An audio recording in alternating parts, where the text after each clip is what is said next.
예배로 성공하는 삶이라고 하는 제목으로 같이 은혜를 나누는 먼저 하나님 말씀 한번 같이 읽겠습니다.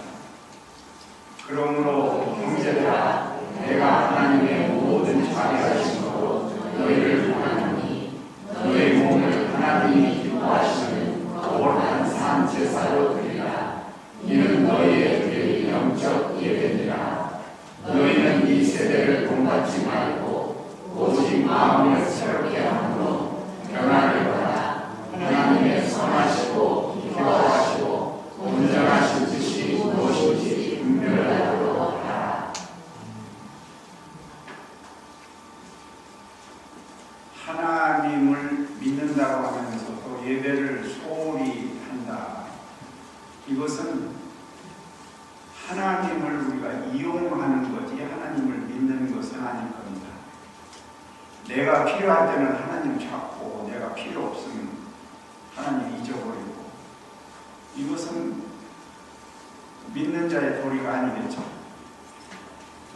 우리가 예배를 실패하면 인생이 실패한다는 것을 알아야 돼요. 다른 것은 다 뒤로 좀 미루어도 되지만 예배, 이거 한 가지는 미룰 수가 없습니다. 반드시 하나님의 소원에 합당한 그러한 삶을 살아야 되죠. 예배를 소홀히 하면서 잘 믿는다고 하는 것은 이거는 말이 맞지가 않는 거예요. 신학자 칼바르트는 그런 말을 했죠. 예배는 가장 중요한 것이요, 가장 긴급한 것이요, 또 가장 영광스러운 것이다.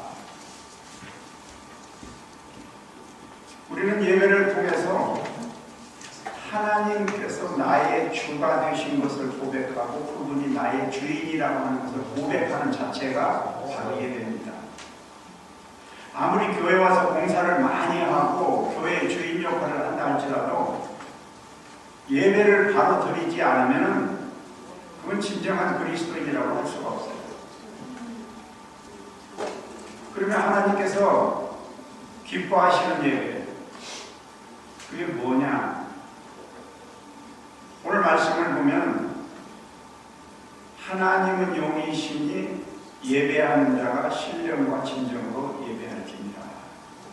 예배는 인간이 하나님을 향해서 드리는 최고의 행위예요. 하나님은 온 우주 만물을 창조하시고 우리를 지배하고 다스리고 계시기 때문에 그 앞에서 우리는 당신은 우리를 지배하시는 분입니다. 우리의 생명이 당신께 있습니다. 당신께서 모든 것을 다 하십시오. 그러면서 우리가 엎드리는 그 자세가 예배예요. 그래서 예배라고 하는 것은 우리의 주인을 주인되게 하는, 하나님 앞에 무릎을 꿇고 창조주 앞에 우리의 삶을 의탁하는 그러한 삶이 참된 예배가 되겠습니다. 오직 하나님만이 나의 도움이 되시고 나의 병폐가 되신다라고 시편 기자가 고백한 것처럼 우리는 예배를 통해서 하나님을 100% 신뢰하고 의지하는 거죠. 하나님의 은혜를 간절히 사모하고 오직 하나님만이 나를 도울 수 있다라고 우리 마음에 신뢰할 때 하나님께서 기뻐하시면서 우리에게 참된 예배의 뜻을 알게 하시고 그걸 받아주시는, 그래서 우리들이 가진 것이, 우리가 이루어놓은 것이, 이 모든 것이 다 하나님 거라는 것을 깨달아야 돼요. 그래서 나는 하나님 앞에 부족한 것밖에 없습니다. 나 자신으로 이루어놓은 것은 아무것도 없습니다. 라고 하나님 앞에 엎드리는 그런 자세가 진정된 예배의 모습이라는 거죠. 내가 힘이 있기 때문에, 내가 배운 게 많아서, 내가 성공한 그런 업적이 있기 때문에 그런 사람은 하나님을 찾지를 않습니다. 하나님이 있는 자체가 귀찮은 거예요. 야곱은 이 세상을 살아갈 때 많은 속임수를 많이 했어요. 얕게 살았어요, 한마디로. 그런데도 하나님께서는 야곱을 축복하시고 사랑하셨어요. 왜 그랬을까? 그 왜라는 그 이유는 단 한 가지예요. 야곱은 하나님이라고 하는 말만 나오면 그냥 엎드리는 거예요. 하나님 앞에는 자기는 아무것도 아닌 거예요. 그저 모든 것은 다 하나님에게 본능이 있고 통솔이 있고 지배가 있기 때문에 그 앞에 그냥 납작 엎드리는 거예요. 설령 사람의 관계 속에서 조금 사람을 속이고 그래도 하나님 앞에서는 그냥 엎드려지는 자세, 그거를 하나님 볼 때 너무 신기했던 거예요. 네가 비록 세상살이는 그렇게 살아도 내 앞에는 정말로 보기 드문 하나님을 신뢰하는 자세로 삽니다. 황금의 입이라고 하는 성자 크리소스톰이라는 분이 있는데, 이분이 이제 그 각 지역마다 이렇게 신방을 다니고 방문을 하게 됩니다. 그런데 아주 시내에서 멀리 떨어진 동네가 있는데 거기는 사제가 없어요. 그러니까 예배 볼 때도 정말 잘 안 되고 어려움이 있어서 이분이 고민을 하다가 여기도 사제를 하나 만들어야 되겠구나. 그래가지고 시내에 있는 사제를 보낼 수는 없으니까 그 농촌에 살고 있는 농부를 교육을 시켜가지고 거기다 사제로 세웠어요. 그리고서 콘스탄티노플로 돌아와서 가만히 생각을 하니까 내가 혹시 잘못한 게 아닌가, 어떻게 농부를 사제로 세울 수 있을까, 제대로 하긴 할까, 많은 마음의 걱정이 오는 거예요. 그래서 어느 날 몰래 살짝 그 교회를 찾아갔어요. 찾아가서 숨어서 예배 드리는 모습을 봅니다. 그런데 그 예배 드리는 모습을 보면서 이분의 눈에서는 뜨거운 눈물이 흘렸어요.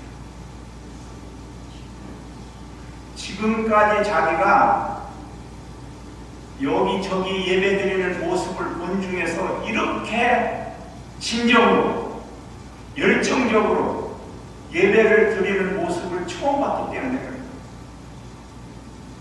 그가 설교도 짧게 하는데도 불구하고 모든 사람들이 그냥 마음을 빨아당기듯이 감동적으로 하는 모습이 정말 너무너무나도 신기했어요. 그래서 예배가 끝난 다음에 그분이 앞으로 와서 무릎을 꿇고 나에게 축복 기도를 좀 해달라고. 그러니까 이분이 깜짝 놀라면서 당신이 나한테 해야지 어떻게 내가 당신에게 축복 기도를 해줄 수 있습니까? 아니에요. 당신의 예배드리는 모습을 보니까 너무너무 감동적이에요. 그래서 내가 당신한테 기도를 받고 싶다고.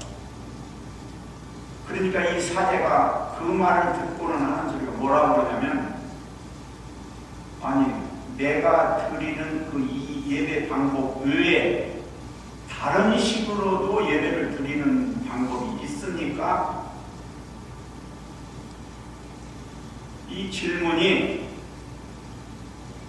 아주 많은 사람들에게 경종을 주는 질문입니다. 지금 우리가 드리는 이 예배 방법 외에 다른 방법으로도 예배 드릴 수 있는 방법들이 있습니까?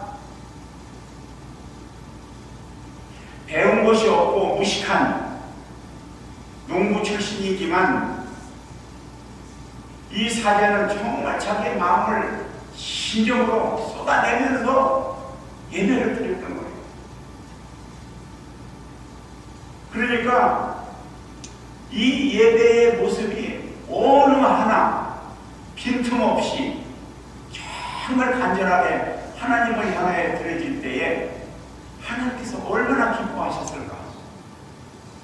오늘 우리는 우리 자신이 드려지는 이 예배, 이 예배가 정말 하나님께서 기뻐하시는 예배인가를 우리 스스로 점검해 볼 필요가 있습니다. 나는 과연 매 순간마다 모든 예배 순서 속에 나의 마음을 그 속에 담고 있는가? 예배는 하나님이 우리에게 주신 구원의 은총에 대한 응답의 자세로 임하는 것입니다. 예배는 잠시 참석했다 끝나는 게 아니라 그냥 앉아서 이렇게 있다가 끝나고 가는 것이 예배는 아닙니다. 오늘 무슨 설교했나, 무슨 내용으로 이야기했나, 그런 거를 듣고 가는 게 아니에요. 우리가 정말 하나님 앞에 진정으로 예배를 드리려면 준비를 잘 해야 돼요. 우리의 마음을 잘 정돈하고 정말 한 주간 살아오면서 내가 잘못은 없었는가, 내가 실수한 일은 없었는가, 이거를 잘 생각을 하면서 교회 오기 전에 하나님 앞에 기도하는 거예요. 하나님, 내가 뭐 이러이러한 거 부족한 것들 많이 있었습니다. 한 주간도 주님 기쁘시게 해드리는 일을 많이 못했네요. 이걸 정리하고 하나님 앞에 와서 예배를 드리는 거죠. 그럴 때에 하나님께서 우리 마음을 touch하시고 우리에게 은혜를 쏟아주시는 거죠. 예배를 잘 준비하면 하나님께서 기뻐하시고 그 준비된 성도들에게 놀라운 감격의 역사가 일어나게 돼요. 여러분들에게 부탁드립니다. 예배 시간에 식사 준비한다고 부엌에 가서 매달리지 마세요. 우리가 먹으러 온 게 아니라 하나님 앞에 예배 드리러 왔는데 예배에다가 정신을 쏟지 않고 식사에다가 정신을 쏟으면 마음 상하고 상처받고 그럴 바에는 차라리 식사라는 건 안 하는 게 나아요. 정말 예배에다 신경 써야 돼요. 그리고 오늘 말씀에 보면 그러므로 형제들아 너희가 하나님의 모든 자비하심으로 너희를 권하노니 너희 몸을 하나님이 기뻐하시는 거룩한 산제사로 드리라. 거룩한 산제사. 구약시대 때는 짐승을 잡아서 죽여가지고 하나님 앞에 드렸죠. 그러니까 짐승이 올 때마다 잡아서 죽여서 드리니까 그건 죽은 제사예요. 죽은 제사. 그런데 오늘 말씀해 보면 산제사로 드려라.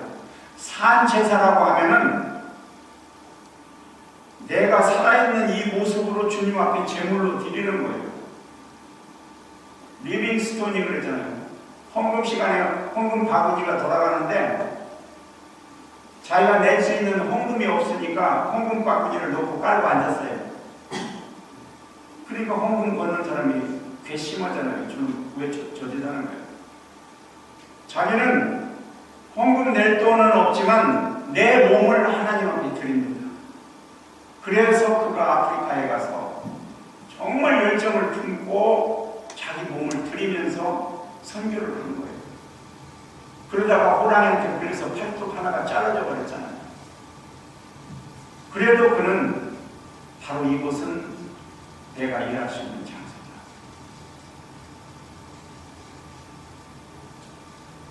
이사야서에서는 이렇게 말씀합니다.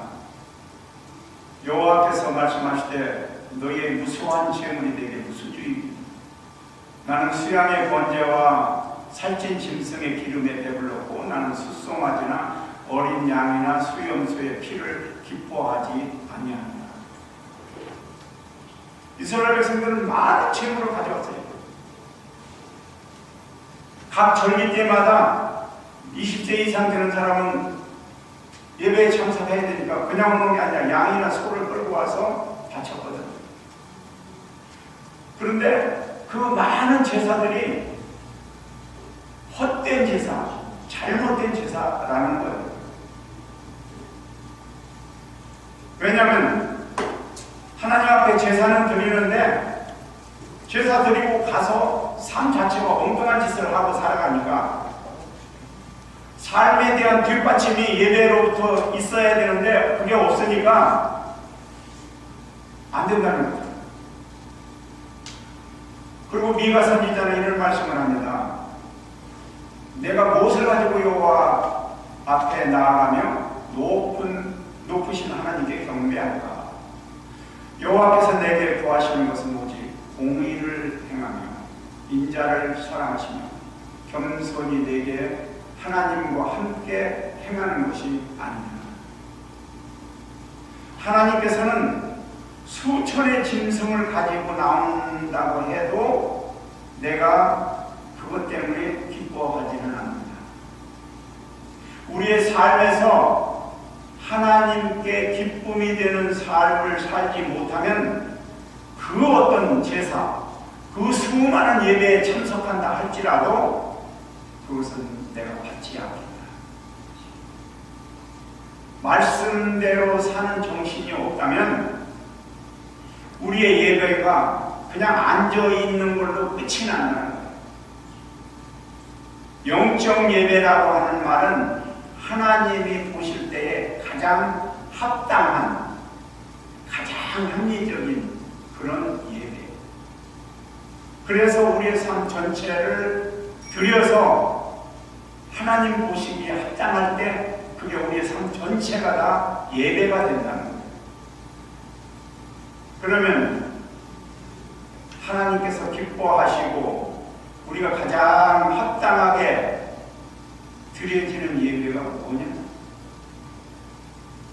그러니까 성경에 너희는 이 세대를 본받지 말고 오직 마음을 새롭게 함으로 변화를 받아 하나님의 선하시고 기뻐하시고 온전하신 뜻이 무엇인지 분별하도록 하라. 우리는 이 말씀 속에서 삶으로 거룩한 제사를 드리는 방법이 있는데 세 가지에 대해서 말씀을 해요. 첫 번째로는 세상에 물들지 말라. 이 세대를 본받지 말라는 말은 세상 사람들이 하는 행동, 풍습 따라가지 말라는 거예요. 하나님의 통치를 받고 사는 사람은 하나님께서 원하는 방법대로 살아야지 세상 사람들이 사는 방법으로 살아서는 안 된다는 거예요. 우리는 성경에 보면 거룩한 사람이라고 했어요. 세상으로부터 구별된 사람이라고 했어요. 그래서 성도라는 말을 쓰지요. 세상 속에서 세상의 풍속을 따라 살고 있다면 그 사람은 성도가 아닙니다. 하나님의 백성이 되었기 때문에 이제는 세상 것 다 버려야 돼. 세상적인 것은 곧 육체적인 것이기 때문에. 뭐가 육체적이냐? 성경에서 이렇게 말씀합니다. 육체의 일은 현저하니 곧 음행과 더러운 것과 호색과 우상숭배와 술수와 원수를 맺는 것과 분쟁과 시기와 분쟁과 방짓는 것과 불리함과 이단과 투기와 술 취함과 방탕함과 또 그와 같은 것들이라. 전에 너희에게 경계한 것 같이 경계하니 이런 일을 하는 자들은 하나님의 나라를 유업으로 받지 못한다. 육체의 일은 하늘나라 갈 수 없다 그 말이에요. 세상에서는 돈이 최고라고 생각을 합니다. 돈만 있으면 뭐든지 다 할 수 있다고 그러죠. 그러니까 정치하는 사람들이 처음에 고개 숙이면서 자기를 뽑아달라고 하다가 당선만 되면 그 자리에 앉아서 돈부터 챙겨요. 세상은 수단과 방법을 가리지 않고 돈 벌기에 혈안이 되어 있어요. 그래서 돈이 우상이. 그러나 우리 신앙생활 하는 사람에게는 이 돈을 벌어서 이거를 과연 어디다 쓸 것인가? 이 재물이 다 하나님께서 나에게 주신 건데 이것을 어디다 써야 정말 하나님이 기뻐하실까? 이거를 생각하면서 사용하는 거예요. 하나님의 백성이 세상을 닮아간다는 것은 하나님의 백성으로서의 정체성을 잊어버리는 겁니다. 포기하는 겁니다. 그래서 하나님께서 출애굽한 이스라엘 백성들에게 너희는 앞으로 가나안 땅에 들어가면은 그 가나안 땅에 살고 있는 사람들 다 죽여라. 한 사람도 살려두지 말고 다 죽여라. 왜? 그 사람들이 지금 하고 있는 그 우상 섬기는 삶을 너희들도 본받아서 그 풍습을 쫓아 살기 때문에 없애버리라고 했어요. 우리는 세상과는 이미 뭔가는 달라진 사람이에요.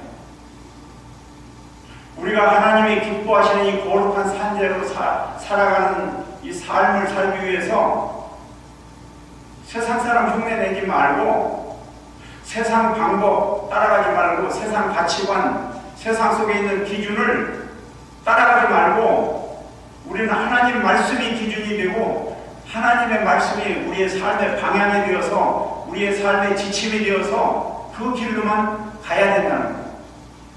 그리고 두 번째는 마음을 새롭게 하라.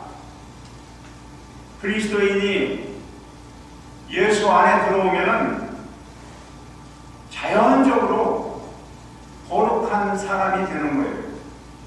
그러니까 거룩한 삶을 살아야죠. 거룩한 삶이라면 옛날에 죄로 살아가던 그 당시 예수를 알지 못하고 살던 그 당시의 삶이 아니라 이제는 변화된 거예요. 완전히 변화됐으니까 이제 세상 사람이 아니라 이제 하나님 안에서의 성스러운 삶을 사는 거죠. 그렇다면 우리는 끊임없이 옛사람이 자꾸 우리 안에 들어와서 뭣도 하고 싶고 뭣도 하고 싶고 그렇게 이건 안 되지, 이거는 해서는 안 되지 그러면서 그걸 자꾸 자제하면서 경계를 그어 나가면서 이렇게 바른 길로 가야 됩니다. 그러면 자연적으로 우리의 삶 자체가 변화된 삶으로 가는 거예요. 하나님의 사랑으로 거듭난 우리는 이제 빛된 삶, 빛을 비추는 삶. 그래서 세상 사람들이 보고 저 사람 이상해졌네. 옛날에 저렇게 안 살았는데 저 사람 보니까 나도 교회 가고 싶다. 나도 하나님 믿고 싶다. 그래서 그들로 하여금 우리의 삶이 비춰져 가지고 말을 하지 않아도 저절로 그들이 교회로 나올 수 있는 이런 모습들이 우리의 신앙생활 가운데 있어야 된다. 이게 우리의 몸과 삶을 통해서 하나님 앞에 비춰지는 거룩한 삶입니다. 세 번째로는 하나님이 선하시고 기뻐하실 뜻이 뭔지 좀 분별 좀 해라. 우리가 세상 풍속을 따르지 않고 세상적인 것을 버렸으면 마음이 이제 좀 달라져야죠. 이제는 하나님의 선하시고 기뻐하시고 온전한 뜻이 무엇인지를 분별할 수 있어야죠. 하나님의 뜻에 순종한다는 것이 결코 쉬운 것만은 아닙니다. 우리가 살아가면서 정말 얼마나 내가 하나님 뜻에 순종하면서 살아가고 있는가를 한번 살펴보세요. 이것은 하나님이 싫어할 거야. 하나님이 정말 이것을 기뻐하실까? 이거를 매사에 좀 조심성 있게 늘 생각하면서 행동을 하게 되면 그게 바로 분별된 삶이죠. 그런데 이것은 하나님 뜻일 거예요. 라고 판단을 하면서 살고 있는데 실상은 남이 볼 때도 저건 아닌 거예요. 저렇게 살면 안 되는 거예요. 근데 자기는 그게 하나님 뜻이라고 그렇게 살고 있어요. 그러니까 결국은 내 욕심, 내 감정 그것이 더 앞서서 작용을 하는 거죠. 그러니까 자기는 신앙생활 한다고 하고 있으면서도 죄를 짓고 살고 있어요. 하나님 말씀을 잘 알아요. 잘 알고 있는데 그것을 해석할 때 잘못 해석하고 있으니까 그것을 실천에 옮겨지는 게 아니라 실천에 죄를 짓는 행위로 옮겨나가는 거예요. 직장을 선택할 때, 결혼 생활할 때 이 모든 것을 가만히 보면서 하나님, 이것은 이렇게 하는 게 좋을까요? 저렇게 하는 게 좋을까요? 라고 고민을 하면서 선택을 했다면 그거는 바로 가는 겁니다. 그런데 자기 생각에 하나님, 내가 이거를 하려고 그러는데 하나님 이것 좀 들어주세요. 이거는 정말 급합니다. 빨리 좀 해결 좀 해주세요. 그러면서 매달리면서 자기가 울부짖고 통곡을 해도 그 요구하는 자체가 지금 하나님께서 보실 때는 잘못된 거니까 그것은 하나님 뜻이 아니고 내 뜻을 자꾸 하나님 앞에 주입시켜가지고 하나님 알잖아요. 내 입장 알잖아요. 이거 좀 들어주세요. 바꿔 생각해보세요. 하나님 그럴 수가 없잖아요. 성경을 그런 식으로 우리가 해석하고 우리의 삶이 그런 식으로 나가면 이거는 신앙생활이 아니에요. 진정한 기도는 하나님의 뜻을 찾고 하나님께서 원하시는 그것을 선택하는 거예요. 하나님의 뜻을 잘 분별할 때 하나님께서 기뻐하시고 우리에게 축복의 길을 열어주시는 거예요. 여러분, 하나님은 오늘도 우리에게 말씀을 하십니다. 너의 몸을 하나님이 기뻐하시는 거룩한 산제사로 드려라. 이것이 바로 영적 예배입니다. 하나님은 오늘도 우리에게 이렇게 말씀하시면서 그렇게 예배 드리는 자를 찾고 계신다는 사실입니다. 우리 자신이 거룩한 산 제물이 되어서 하나님 앞에 드려질 때 그게 바른 성도들의 삶으로 사는 겁니다.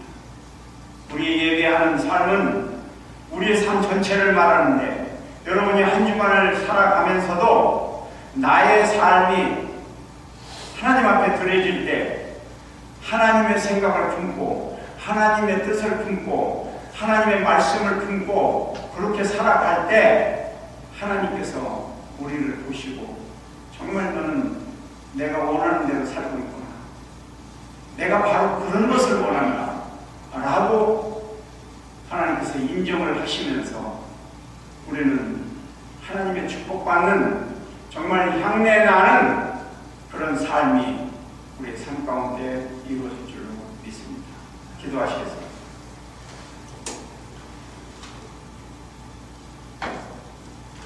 하나님, 우리가 믿음을 가지고 산다고 하면서 하나님 앞에 예배한다고 주님 앞에 나오면서도 우리의 마음속에는 하나님을 향한 마음보다는 세상을 향한 마음이 있지 않는가요? 예배 시간에도 우리의 마음에 뒤숭숭한 가정을 생각하고 사업을 생각하고 사람들의 관계를 생각하면서 그것들 때문에 우리의 정신이 혼란해서 주님 앞에 진정된 예배가 되지 못하고 영적인 예배가 되지 못하고 그저 앉았다 가는 우리의 자세는 아닌지요. 주님 앞에 나올 때마다 우리의 부끄러운 이 모습 정말 하나님께서 붙들어 주셔서 우리가 어찌 되든 간에 이 세상 살고 있는 한 정말 하나님이 기뻐하시는 그 진정된 예배, 진정된 삶, 그것을 살 수 있도록 우리를 붙잡아 주셔서 헛된 생각, 세상 사람들이 하는 풍조, 습관, 행위 본받지 않고 말씀 따라가며 말씀이 기준이 되어서 여기서 한치 오차도 없이 오직 한 길로 나갈 수 있는 하나님의 백성들, 정말 하나님이 보실 때 이건 나는 안 된다라고 우리에게 노크를 하고 있는데도 불구하고 우리가 그것을 정말 지충거리면서 뒷걸음질하면서 하나님 말씀을 따르지 못하고 실패할까 두렵사오니 아버지 하나님, 우리의 마음을 붙들어 주세요. 주의 성령으로 감찰해 주소서. 우리를 방어벽을 쳐주소서. 좌로나 우로나 어디를 가더라도 하나님의 보호권 안에서 살아갈 수 있도록 주님께서 인도하시고, 이것이 하나님의 제일된 믿음의 백성들로 살아갈 수 있도록 마음껏 축복하시고, 하나님의 나라에 입성하는 데 조금도 지장이 없는 거룩한 백성들 다 되도록 축복하여 주시옵소서. 우리 주 예수 그리스도의 이름으로 기도드리옵나이다. 아멘.